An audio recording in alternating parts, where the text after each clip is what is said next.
Headlines brought to you by Chitale बंधू।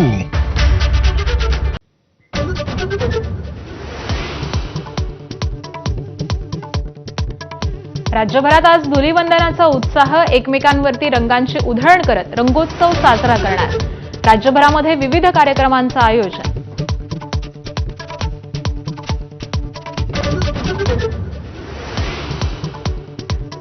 भारतात आज वर्षातलं पहिलं खंडग्रास चंद्रग्रहण, कोकण आणि मुंबई परिसरामध्ये अत्यंत कमी वेळासाठी दिसणार ग्रहण।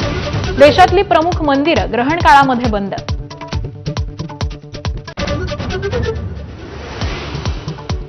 आयसिसशी संबंधित प्रकरणामध्ये एटीएसची मुंबईमध्ये छापेमारी, कुर्ला आणि गोवंडी भागामध्ये 3 वेगवेगळ्या ठिकाणी एटीएसची कारवाई। आयसिसशी कथित संबंध असल्याच्या प्रकरणामध्ये ही छापेमारी।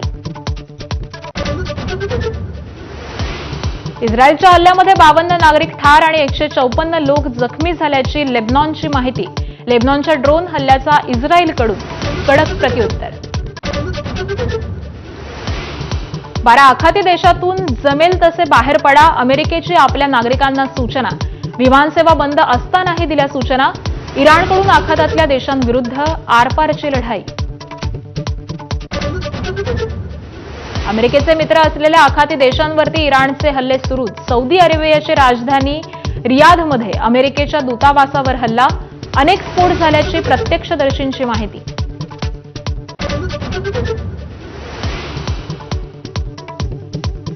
होर्मुझची सामुद्रधुनी बंद केल्याची इराणची घोषणा। सामुद्रधुनीतून जाणारं प्रत्येक जहाज पेटवून देण्याचा इराणचा अमेरिकेसह आखाती देशांना इशारा। जगातला तेलाचा 20% व्यापार चालतो होर्मुझच्या सामुद्रधुनीतून। इराण विरुद्ध अमेरिका युद्धाच्या भडक्यामुळे भारतासह जगाची चिंता वाढली। अनेक भारतीय आखाती देशांमध्ये अडकले, तर भारतातून निर्यात होणारी केळी, तांदूळ, कांदा, भाजीपाला आणि बासमती तांदूळ याला फटका।